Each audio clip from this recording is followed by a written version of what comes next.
Yes, tonight I'm going to be teaching about the topic of exploring the Middle East war prophecies of Psalm 83 and Ezekiel 38. These are topics covered in the books you see up there, the Now Prophecies and the Next Prophecies. These are two books in an end-time series that attempts to lay out the chronological order of prophetic events, unfulfilled prophetic events that could happen between now and the second coming of Jesus Christ.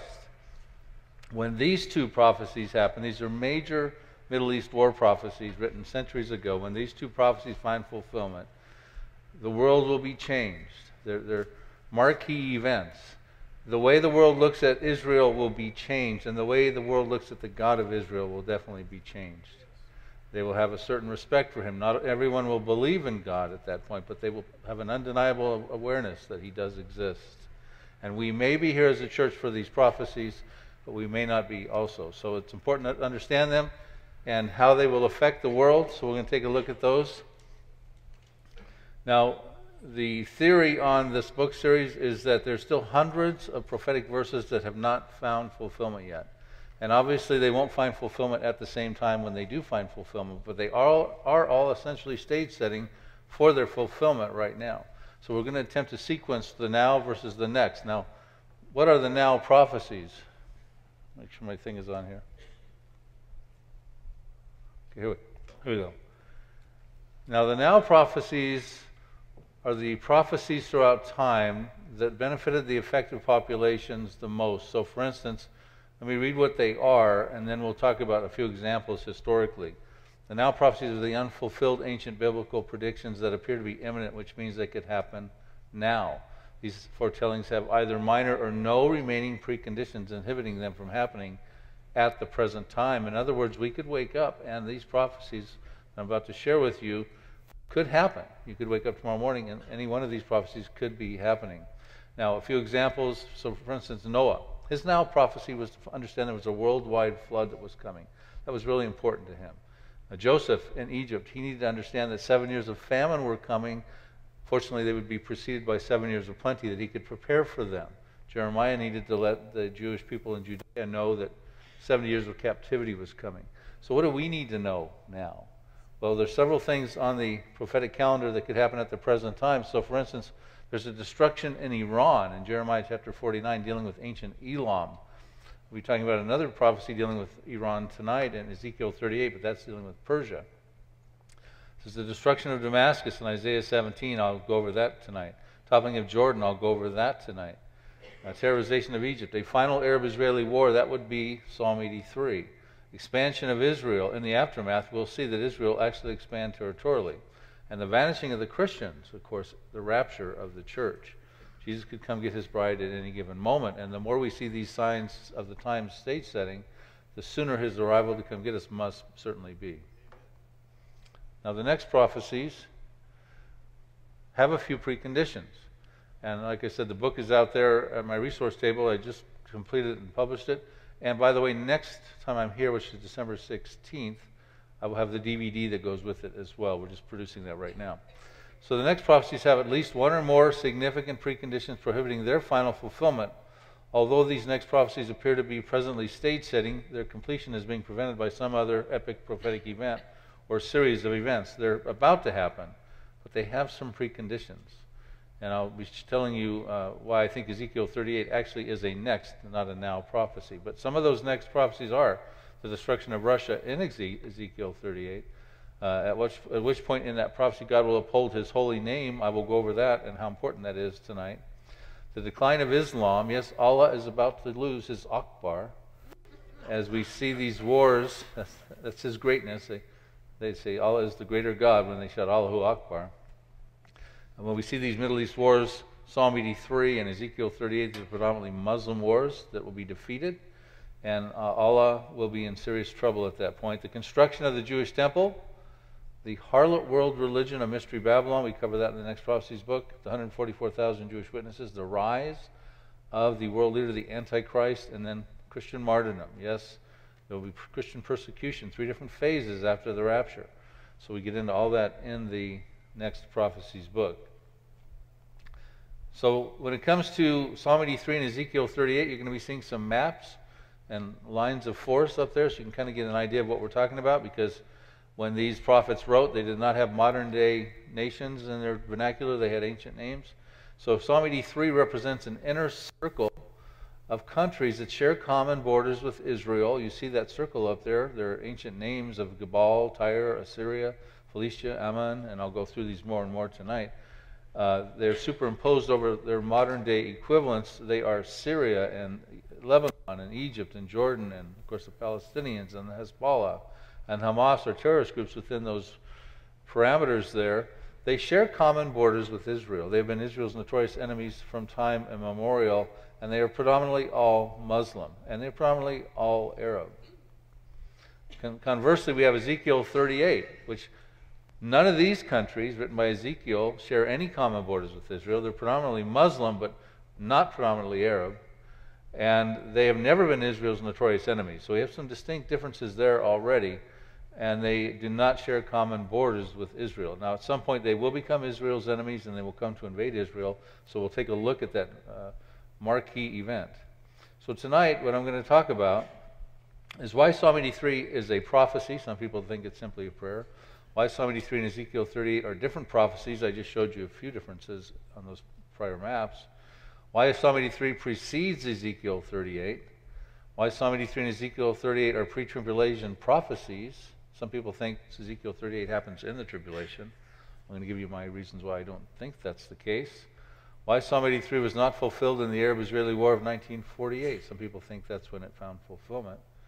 Why Psalm 83 could happen now as a now prophecy, but why Ezekiel 38 is a next prophecy. Many people are watching Ezekiel 38 very closely. They think it could happen now at the present time. It's drawing near. We have reasons to believe that, but I believe it's not now. I believe it's going to happen as a next event, has some preconditions. But we'll turn our attention to Ezekiel 38 first. It's a much more widely taught and more popularized prophecy. We see an image up here of President Rouhani of Iran, Prime Minister Erdogan of Turkey, and President Vladimir Putin of Russia. They had met on September 7th at a summit in Tehran to discuss the normalization of Syria after the Syrian revolution is now winding down, and Russia's been involved over there. And so it's very interesting that we have three. These are all leaders of countries represented in Ezekiel 38. Turkey, Iran, and Russia are a few of them. And they're meeting. Now, they are not probably cognizant of Ezekiel 38 or their country's roles in that, and they may not even be involved in that prophecy. They may be out of office or dead by that time this prophecy happens. But if that prophecy is about to happen in the very near future, these people may actually be involved in that prophecy, especially Gog of Magog, which we believe would be the Russian president or leader at that time. Now, these relationships are solidifying themselves. Russia and Iran's relationship has never been better.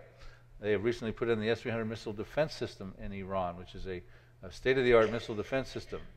They helped Iran build the Bashar nuclear reactor in Iran, and they've got contracts to build 8 more with Iran. So that relationship is only getting stronger. It's not going to go away. Turkey also has got a contract with Russia to build a nuclear facility by 2023 worth $20 billion, I believe is the price tag on that, and they're going to get the S-400 missile defense system. They're contracting that from Russia, so that relationship is developing as well. Plus, Turkey and Iran don't like Israel, and Iran wants to wipe them off of the map. So we're looking at a scenario that appears to be pointing towards Ezekiel 38, just in the national relationships of these key leaders. Now, as we talk about Ezekiel 38, it's important to understand that we need to look at the whole prophecy. There's 52 verses in Ezekiel 38 and 39. We can take it very literally. And I'm going to tell you the golden rule of interpretation here, written by David L. Cooper, who was around between 1886 and 1965. And what he said is, when the plain sense of Scripture makes common sense, seek no other sense. Therefore, take every word at its primary, ordinary, usual, literal meaning, unless the facts of the immediate context, studied in the light of related passages and axiomatic and fundamental truths, indicate clearly otherwise. So what he's saying is, when the plain sense of a prophetic Scripture makes common sense, then you don't really need to seek any other sense. You don't need to allegorize it. You don't need to spiritualize it. And with it comes to Ezekiel 38 and 39, the details are incredibly clear. And you don't have to be a rocket scientist to understand them, and you don't need to allegorize any of Ezekiel 38 and 39. And I think God made it that way because this is the event you're going to see, that he's going to make his holy name known to the nations of the world. He wanted it to be clear. Yes, we have to understand some of the old populations that Ezekiel's referring to and some of the technologies he may have been referring to, but we can read the whole entirety literally of his prophecies. Now, when it comes to Ezekiel 38, here's another map up there, the general consensus of who the 9-member coalition is and their modern-day equivalents. We believe Russia will be involved in some of the breakaway republics of the Soviet Union, the southern steppes of Russia. You've got Turkey, Iran, Ethiopia, Sudan, Somalia, Libya. You might have some North African countries of Algeria, Morocco, and Tunisia. So that's that outer ring of countries. Again, they don't share common borders with Israel, but they will come together and invade Israel, and we'll go over the details of that in a moment. So the first 6 verses of Ezekiel 38 identify the populations by their ancient names of Meshech and Togarmah and Tubal, but this is who we believe their modern-day equivalents are most likely on that list up there. Then we get in to find out a little bit more about the prophecy. And we find out the motive of the prophecy. The Russian leader, we're going to call him Gog. He represents a leader, commonly taught. And he comes up with an evil plan. And he says, thus says the Lord God, on that day, in the latter days, this is the latter days prophecy we're told in prior verses, it shall come to pass that evil thoughts will arise in your mind, and you will make an evil plan. And you will say, I will go up against the land of unwalled villages. Now I want you to notice I've highlighted a couple terms here. There's very specific details. He's got an evil plan. He's going to come up against a land of unwalled villages. He will go to a peaceful people that are dwelling safely, all of them dwelling without walls and having neither bars nor gates, and he's alluding to Israel. We find other details. It says it'll be Israel he's going to invade. Unwalled villages, peaceful people dwelling safely.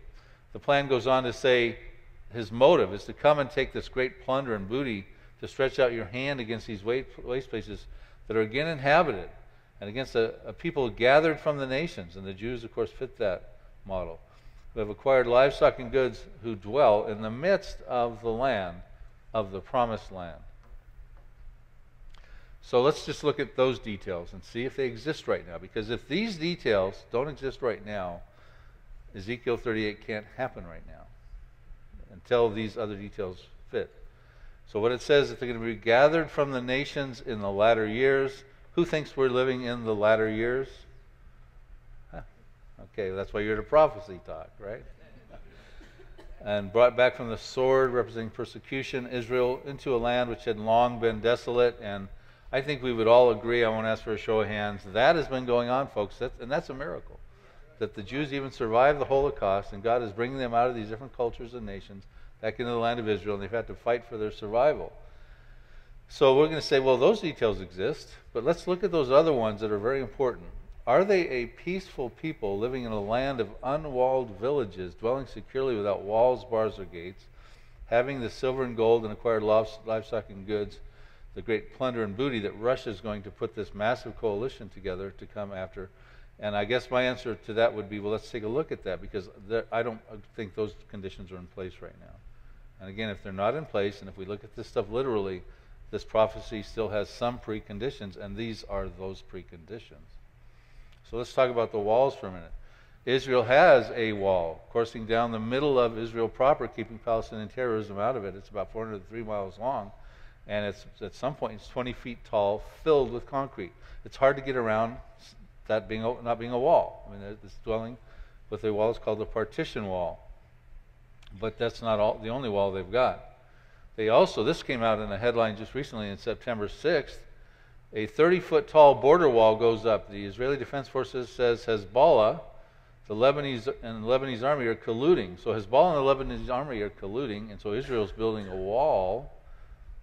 It says in the subcaption in the article, it says the Israeli military this week publicly unveiled this 11-kilometer long, 9-meter tall concrete border wall, along the Lebanese border. The concrete barrier is designed to serve two main functions: protect Israeli civilians and soldiers from sniper attacks, you see that big tower up there, and prevent infiltration from Israel by Hezbollah's operatives. So this is a 7-mile long, 29 feet high wall. They began work in early of 2018. This article comes out when they unveil it in September. They've been working on this wall. And what are they trying to do? They're trying to prevent from infiltration. That's why they're building the wall. Okay, not to keep tourists inside of Israel. They're trying to protect Hezbollah from infiltrating into Israel. And, you know, folks, when they used to build walls in the Old Testaments and in Ezekiel's days, they did that to prevent infiltration. So we have that wall, and that's a northern Lebanon border. But we've even got more. They've been building walls for quite some time. Here's some headlines, they're relatively recent. Israel completes a different Lebanon border wall around Metula. This was in 2002. Another wall on the northern border of Israel. Then you have Israel starts, this is in May of this year, Israel starts building a sea barrier to defend against Gaza attacks. They're actually trying to protect out in the waters from Gaza attacks coming in around. The sea barrier. They're not a peaceful people dwelling securely with that in mind. The Palestinian protesters have been, there's an article that LA Times, they breached the Gaza border fence, 3 were killed. See, there's got a fence right there trying to keep the Palestinians out from the Gaza border as well. Another one is Israel starts a massive fence on the southern border with Jordan. That's on the east of Israel. They're concerned about the Syrian refugees and that sort of thing. So they're building walls on pretty much every one of their land-bearing borders. So they're not dwelling without walls. I cannot give that a check mark. Are they dwelling securely? The Hebrew words that Ezekiel uses 2 times in Ezekiel 38:8 and Ezekiel 38 verse 11 are Yeshav V'tak. And he tells us they'll be brought out of the nations and dwell safely in unwalled villages, a peaceful people who dwell safely or dwell securely. Now these Hebrew words, when you look at their precedent used by Ezekiel several times in his book, are not dealing with land for peace diplomacy. They're dealing with they've won a war, and now they can tear down walls and they can dwell securely and they can be a peaceful people because their enemies have been dealt with militarily. So if they're not dwelling securely now without walls as a peaceful people, when will they? Well, Ezekiel fortunately tells us 10 chapters earlier when that's going to happen and how that's going to happen. And what he tells us is, he says in Ezekiel 28 verses 24 through 26, "Thus says the Lord God, when I have gathered the house of Israel from the peoples among whom they are scattered," and we gave check marks on that earlier, "and am hallowed in them in the sight of the Gentiles, then they will dwell in their own land, which I gave to my servant Jacob, and they will dwell safely," Yeshav V'tak. "They will build houses and plant vineyards. Yes, they will dwell securely," Yeshav V'tak. But when? When Donald Trump puts forward a peace plan? No, that's not what it says. As a matter of fact, he might not be putting that forward if Israel has elections. They're talking about maybe having elections right now, and that Donald Trump's peace plan would be deferred back further. But not to get off the topic. When will they dwell securely? He says, "When I execute judgments on those around them who despise them, then they shall know that I am the Lord their God." Okay, there's people around Israel that need judgments executed upon them that despise Israel. They've harbored an ancient hatred. Now, it's not the Ezekiel 38 invaders, because they aren't around them. They're in the outer ring of countries. So we have to ask ourselves, who are those people around Israel that despise Israel? And they happen to be in Psalm 83. We're going to talk about that a little later. And, of course, you've got Lebanon, where the Hezbollah are, that inner circle of countries. You've got Syria and Iraq. Now, these countries have gone to war with Israel at various points in time. We'll be going through some of those wars. And they have harbored an ancient hatred against Israel from time immemorial. And judgments apparently need to be executed upon them so that Israel can dwell securely and be a peaceful people and tear down those walls. So we go on further in Ezekiel 38. We'll visit Psalm 83 shortly. And what we find out as we go further is that this invasion of all those countries into little tiny Israel is too formidable for Israel to stop, the Israeli Defense Forces. And we don't even find the American armies involved in this. What we find is that God stops this invasion supernaturally. In Ezekiel 38 verses 19 through 23, we find that there's going to be a great earthquake. And it'll panic these soldiers. Every man's sword will be against his brother. There'll be pestilence and bloodshed and flooding rains, great hailstone, fire and brimstone. And it will wipe out the invaders. Now, if we're here, we're going to be watching that on CNN. And no military victory or battle that we've... Fox, some people will be watching it on Fox. Yeah. I'm not going to get political. But wherever channel we're going to be watching it on, if we're here, we're going to be blown away. how's the newscaster going to cover that? Yeah. So anyway, that's what God's going to do. And we see that these relationships are developing, and we see that this prophecy is stage setting for final fulfillment. And when that's done, it'll be undeniable to the world. We find out in Ezekiel 39, verse 7, that God is going to, through that event, He will make His holy name known in the midst of my people Israel. Notice that's Israel, not the church. And I will not let them, Israel, profane my holy name anymore. Then the nations shall know that I am the Lord, the Holy One in Israel. The world's going to go, that was a supernatural scenario. I mean, who's protecting Israel? Israel has a God? Is that what's going on? Now, we find out in the book of Revelation with the judgments that come forward that even though they come to recognize that God is the God of Israel, they don't accept Him. There's judgments coming upon people and things like that. But it'll be clear that the God of Israel supernaturally kept Israel in existence. So it says He's calling them my people of Israel. That means there had to be an Israelis in the land of Israel. And it says the Holy One in Israel, which means there had to be a land of Israel. So any attempts to kill the Jews would never succeed. And any attempt to take over the land, which you'll see in Psalm 83, they want to take over the land of Israel, it can't succeed because God is going to make good on this promise. Now, as I conclude with Ezekiel 38 and 39, we find out in the aftermath, as we go into Ezekiel 39, verses 9 through 16, the little Israel we know today is going to be different after this major prophecy. It says the Israelis will burn the weapons for 7 years. The weapons of the enemies, they'll be converting it to fuel. And so, and some of us believe because that clue gives us a detail that this could actually be a pre-tribulation prophecy. And let's explain how that could be the case. The 7-year tribulation timetable you see up there breaks the 7-year tribulation, also called Daniel's 70th week, into 2 time slots. 3.5 years is the first half, and 3.5 years is the second half, commonly called the Great Tribulation. Judgments are taking place in these events, the bowl judgments and trumpet judgments, etc.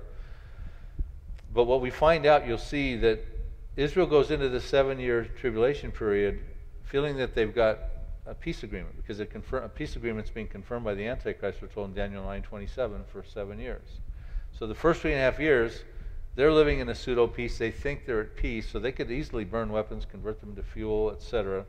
But we find out in the middle of the tribulation, and Jesus warns the Jews about this in Matthew 24, that the Antichrist is going to go into the middle of the Jewish temple, which will exist at that time, and he's going to do an abominable act, and he's going to come out and try to commit genocide of the Jewish people. And Jesus warns them when he goes into the temple, flee immediately to the mountains. He's referring to southern Jordan, Petra area there. And because the Antichrist is going to try to commit genocide. Now, Jesus doesn't say that, but we picked that up from Zechariah 13:8 and elsewhere. The bottom line is they're fleeing. They're not stopping to burn weapons. They're stopping to grab weapons to use them, probably, right? So they could burn weapons for the first 3.5 years in the tribulation. They could burn weapons before the tribulation, 3.5 years. But they are not likely going to be burning weapons in the second half. So therefore, we think that the Ezekiel 38, and I'm not the only one who thinks this, Arnold Fruchtenbaum, Ron Rhodes, David Reagan, many others, think it's very possible that what will happen is Ezekiel 38 will conclude at least 3.5 years before the tribulation. They could burn weapons for 3.5 years. Then they could burn weapons 3.5 years into the first half of the tribulation. But at that point, it ceases as they flee from the genocidal attempt of the Antichrist. Furthermore, we find out that Israel will be burying the hordes of Gog in a place called Magog, in a city called Hamanah. This place does not exist yet. It stands for hordes of Gog.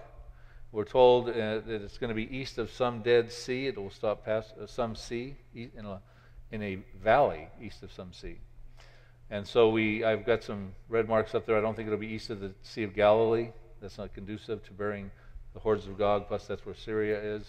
It's not going to be east of the Mediterranean, that is Israel proper. I wouldn't think it's going to be there because, there'll be contaminated soldiers, etc. It's not likely they would bury them inside of downtown Tel Aviv. However, east of the Dead Sea is a really good location if Israel has possession of Jordan, which I'm going to show you that they will, I think, by this time, have annexed portions of Jordan, if not all of Jordan, into their territory. So I think the valley of Magog will actually be east of the Sea of Jordan. I'm just my speculation on that, but it's interesting. And that would require that Israel would have possession of that by that time. They would be burying the dead for 7 months. And he's dealing with these corpses, probably contaminated. And what happens, Israel gets world renown from all of the above. Converting the fuel with the technologies they have at that time, the weapons and the fuel. Burying the dead. And for 7 months in Magog. And the world's going to be blown away after that supernatural stop and seeing Israel do that. So that's Ezekiel 38, powerful prophecy. It's the prophecy God's going to put the world on notice that he's the covenant-keeping God of Abraham, Isaac, and Jacob, the one true God of the Bible. And it's a powerful event, and we might be here for it if it's a pre-tribulation event, but we could be raptured prior. I'm a pre-trib rapture believer. I believe Jesus will keep us spare us from the wrath that comes forth in the tribulation period. Now we're going to turn our attention to Psalm 83, which is a different prophecy. And it's the concluding Arab-Israeli war prophecy, written 3,000 years ago by Asaph. Before I start, I want to tell you about an interesting development that happened in 2006. It appears to have been a very prophetic events were occurring.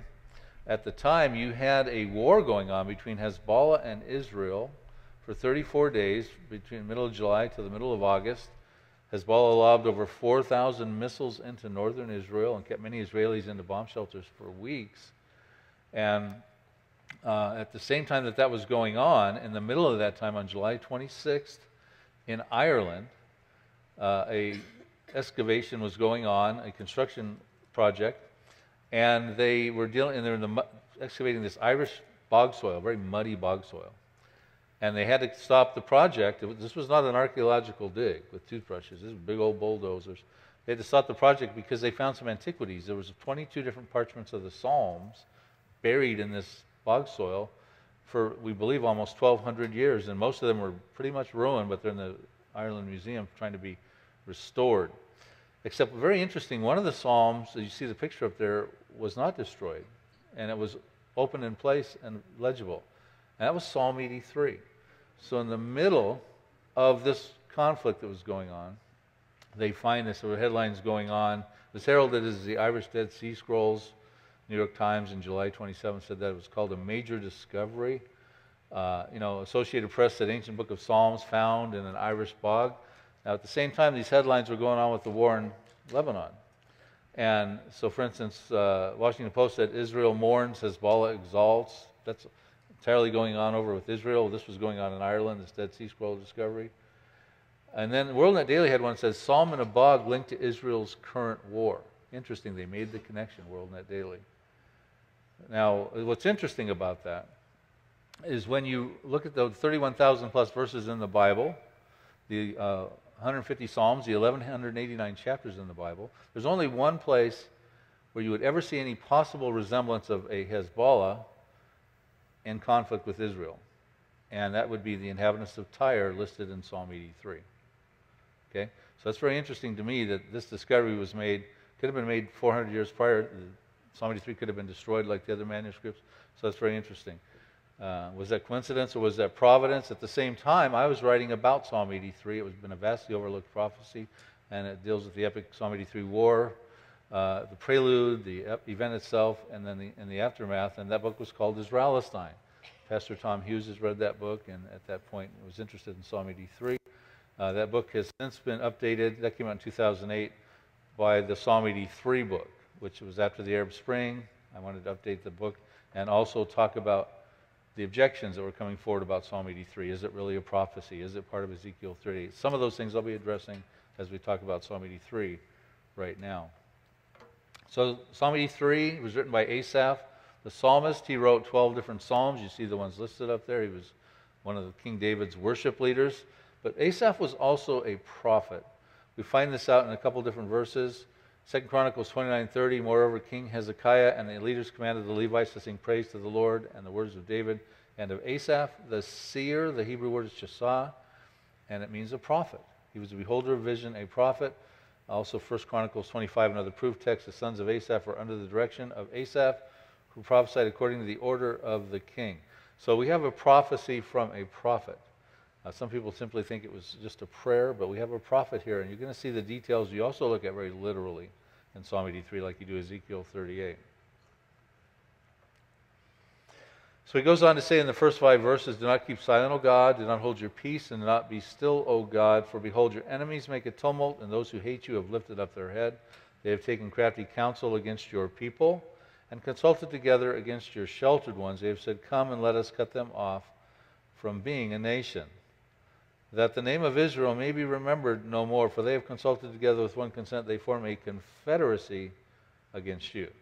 So what we have here, Asaph is saying, don't be silent, don't hold your peace, this is a problem, God. And he's saying that there's going to be a confederacy that forms. This is not a chronological list of Israel's historic enemies, and you'll see that in a minute when he identifies them for us. But it's a contemporary confederacy that comes together and forms a plan, crafty counsel, with the intentions of destroying the nation of Israel and banishing the name of Israel from the textbooks and everything else, that the name of Israel would be remembered no more. That's what he's calling to our attention about 3,000 years ago. And he goes on to tell us, he identifies who they are by their ancient names. And I'm going to read some of them to you, but then I'm going to tell you their modern day equivalents. But notice he's got the tents of Edom listed first. And whenever you see a population listed first in the Bible, it tends to be significant among the other coalition members. And so we'll first say, well, who are they? And notice they're listed in a habitation condition, the tents of, which normally means refugee conditions or military encampments when you come to the Bible. And he goes and he talks about the Ishmaelites and Moab and Hagarenes and a whole list of them there. Phoenicia, that would be where the Hamas are now in the Gaza.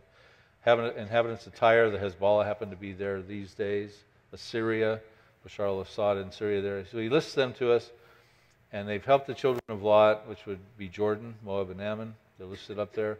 And we're told in verse 12 that their plan, their motive for destroying the nation of Israel is they said, let us take for ourselves the pastures of God, the promised land for our possession. So unlike Ezekiel 38, which is coming for the booty and the plunder, the Psalm 83 belligerents are coming to dispossess Israel, destroy Israel and dispossess them of the promised land. So who are the tents of Edom? Who are they? Who are all these people by their ancient names? The Ammonites and the Moabites and the Gigabites and the Megabites. And yeah, I've said that a million times. Some of you probably heard that joke. But you see them up there by their ancient names. That's who they were. That's their geographical locations. Here's who they are today. Oh, and by the way, the tents of Edom. And this is a picture of the Palestinians in 1949 in refugee conditions. And I believe we have a correlation of the tents of Edom, and I'll be explaining how that happened in just a minute. But I think we're talking about the tents of Edom. They have Edomites have ethnic representation in the Palestinians of today. So keep that in mind. The tents of Edom are an important first position in this confederacy of those 10-member nations. So how does this happen? Well, here's who they are today. You know, we showed this map earlier. The inner circle that shares common borders with Israel. You see Hamas, Hezbollah, Palestinians, etc. So what happened was, after World War I, in 1917, the Ottoman Empire was defeated. And they had controlled the Middle East for about 400 years. And then France and Britain took over the area, and they started to give the Arabs their statehood back. And you can see Egypt in 1922, and Saudi Arabia and Iraq 1932, and Iran, formerly Persia, 1935, Lebanon, 1943, Syria and Jordan, 1946. But then it became time for Israel to get their country. So in 1948, there comes Israel. So the Arabs got their states, but now it's time for Israel to get their statehood. Up until 1948, that land, since 135 AD, was called Palestine. So there were Arabs living in it, the Arabs of Palestine. So now all of a sudden it's time for Israel to get their land, and there's a vote in the United Nations, and Resolution 181, the partition plan, comes forward, and all these Arab states voted against there being an Israel. They didn't want Israel in the neighborhood. They wanted to destroy the nation of Israel, that the name of Israel can remember no more, but if there is no Israel, they don't even have to do that, right? So they voted against it. And at the time, there were no terrorist populations inside of these places, but there are now. So they told the Arabs of Palestine, listen, we voted against it. They still passed the resolution, but Israel will not exist. You need to come out of the lands of which they're going to be called Israel. It's going to be Palestine. And we'll destroy the Jews. We got these big formidable armies, Egypt, Jordan, Syria, and many other populate Lebanon, etc. And that was a terrible miscalculation. The Jews won that war. Right? So now you have this refugee crisis. The Palestinian, now they're called the Palestinian refugees. This is what happened to them. This is them in 1949. Now they got nowhere to go. They can't go back into Israel proper. So in my estimation, Ezekiel, one of the reasons we don't think Psalm 83 found fulfillment in 1948 is that the tents of Edom didn't even exist until 1949. They were a byproduct of the 1948 war. That's one of the reasons why I don't think it's found final fulfillment yet. And here's who they are today. Of course, they've got weapons and they're dangerous. There's a picture of the Hamas. So we go on in the prophecy. He tells us, it says, verses 9 through 12, deal with them as with Midian, as with Sisera, as with Jabin at the brook of Cushan, who perished at Endor, who became like refuse on the earth. Make their nobles like Oreb and like Zeb. Yes, like their princes, like Zebah and Zalmunna, who said, let us take for ourselves the pastures of God for a possession. That was their motive. So what we have to do here is, Asaph is asking God, he's petitioning God as to how to deal with this. Do not hold your peace. Do not be silent, O God. Do not be still. Here's what I'd like you to do, God. Okay? So he's drawing our attention back to the book of Judges. He's not drawing our attention back to the time when Moses came out of the Egyptian bondage with the Hebrews. At that time, they were all just refugees. No, he's drawing our attention to an actual history about Israeli defense forces in their early formation stages back in the book of Judges. He had that precedent that he could draw from. And so he's saying, deal with these belligerents of Psalm 83 the way you did in the book of Judges. So we go to Judges 4 through 8.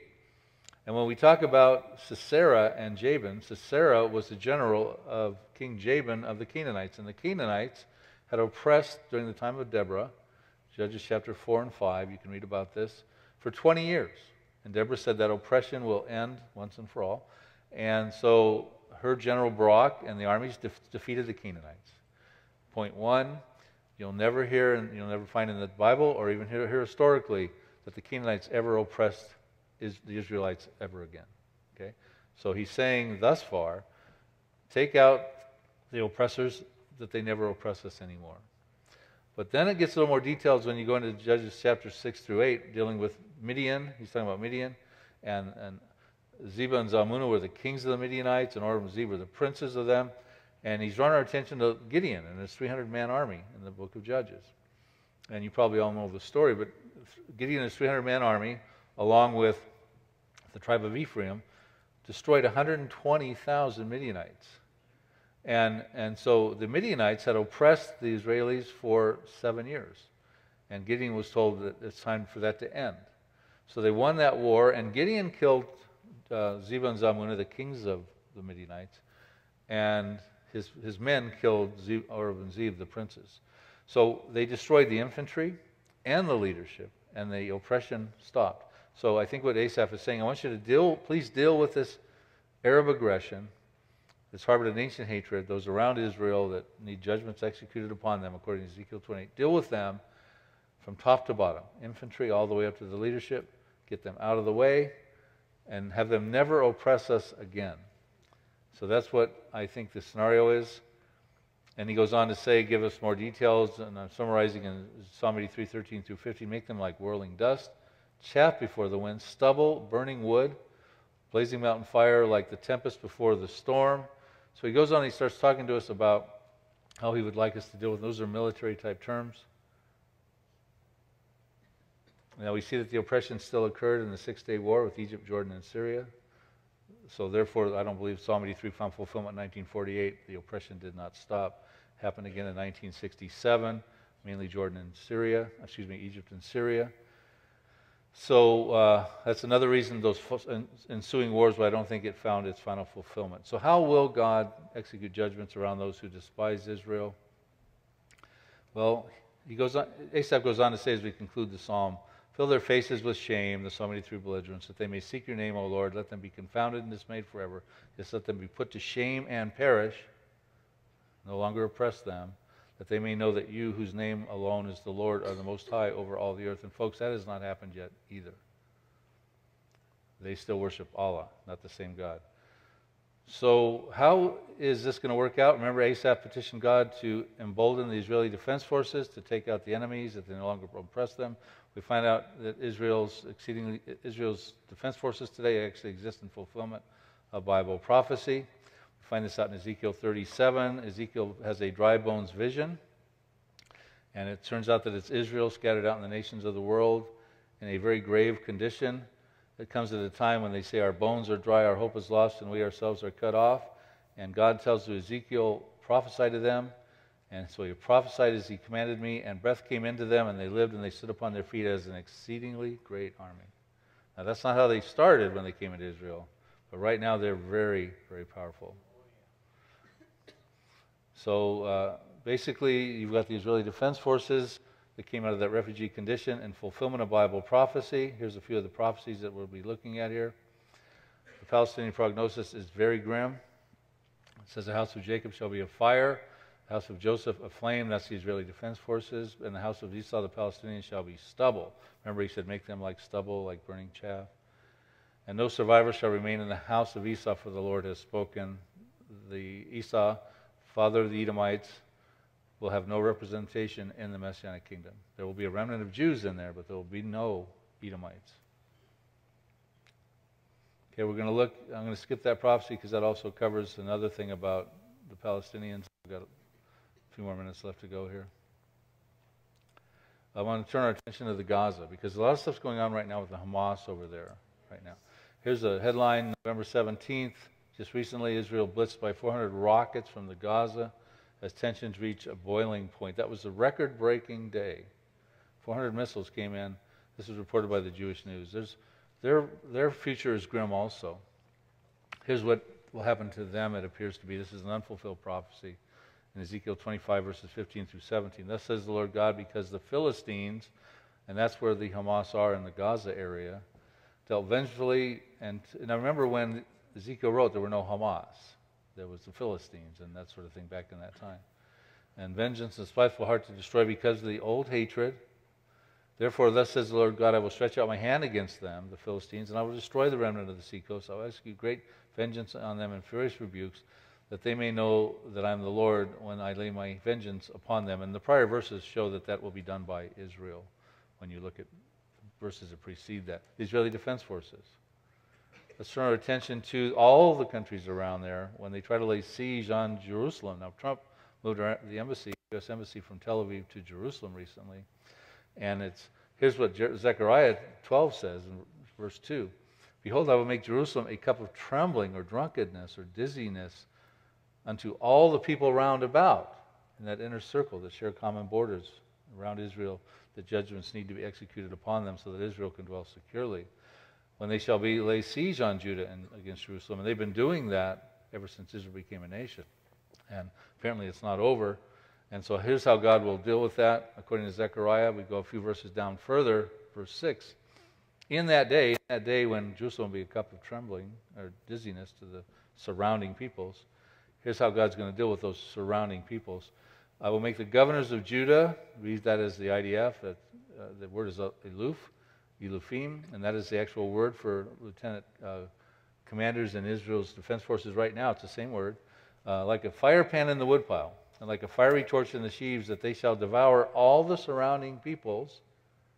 Not the Ezekiel 38 guys. We know the Israeli defense forces aren't going to stop them. But all the surrounding peoples on the right hand and on the left, but Jerusalem shall be inhabited again in her own place. So we have a battlefield that will be a fire pan, and the Israeli defense forces will be like a fiery torch, and the surrounding peoples will be like sheaves. Israel will clearly dominate in that war, and they will gain victory. Israel will have people on the right hand and on the left. They do. They're in Psalm 83. Damascus, we'll look at that for a minute. Now, I'm supposed to quit in about 2 or 3 minutes, so if anybody has to go, I won't take it personal. I've got about 5 minutes left. Okay, Isaiah 17, let's look at Syria. We're all watching this one real closely. It's a now prophecy. The burden against Damascus, behold, Damascus will cease from being a city, and it will be a ruinous heap. Someday Damascus, the oldest continuously inhabited city in recorded history, dates back about 4,000 years, will cease to exist. Folks, we might see that.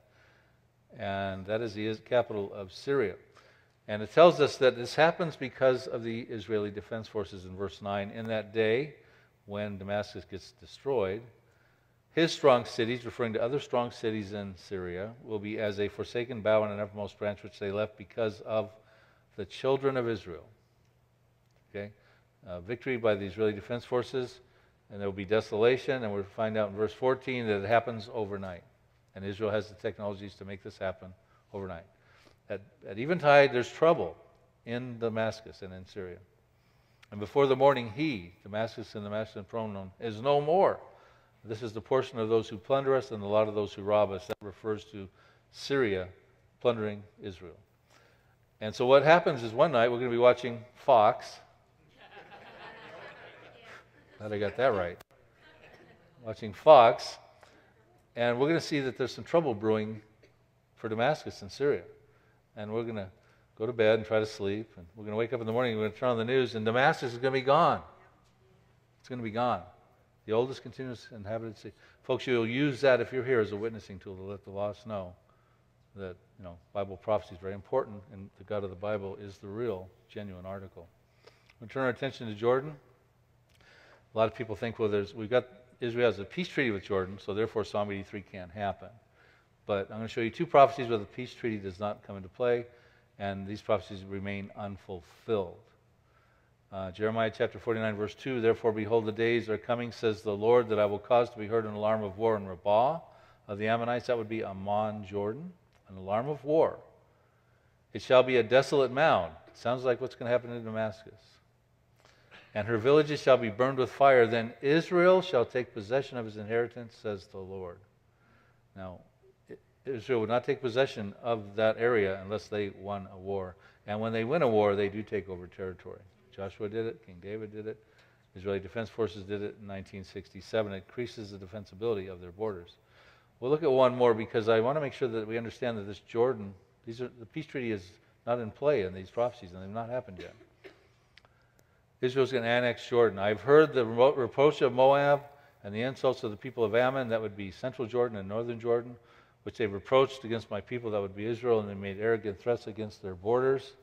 And here's what's going to happen as a result of that. The residue of my people, the Israelis, shall plunder them, the Israeli Defense Forces, and the remnant of my people, the Israelis, shall possess them. So it goes along with Jeremiah chapter 49, verse 2.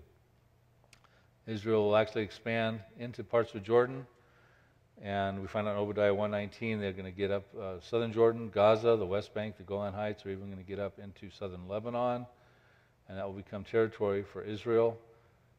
Israel has been given land in Genesis 15:18. Abraham was from the river of Egypt to the river Euphrates, so probably from the Nile to the Euphrates River. You see that's land inside of that inner circle. Right now Israel's a sliver of that, about the size of New Jersey, but at some point they're going to expand and get all that land. You could literally fit 36 Israels of today into that territory, and when they win some wars, of these that I'm talking about, they will get some of that land. When Jesus returns, he will give them all of that land. So we're going to, then what will have to happen is something like this with a gold dome.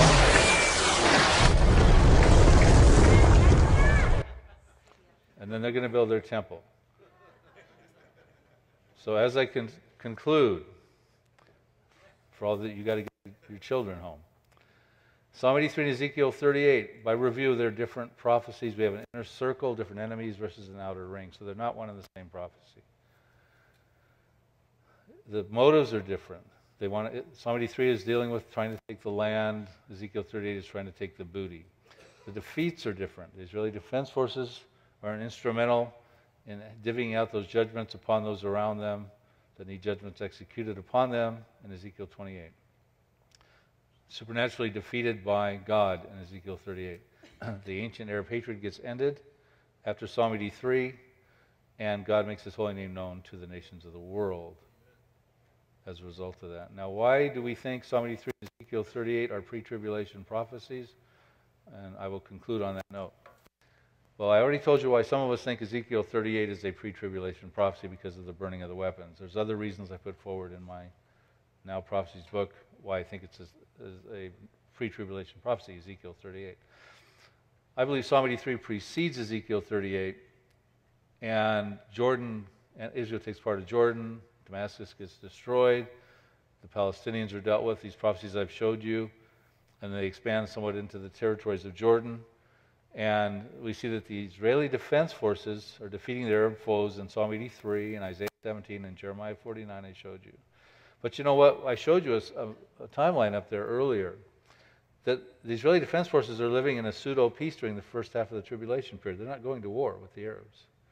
And they're fleeing for their lives in the second half of the tribulation. They're not fighting off the Antichrist, and that's when he comes on the scene.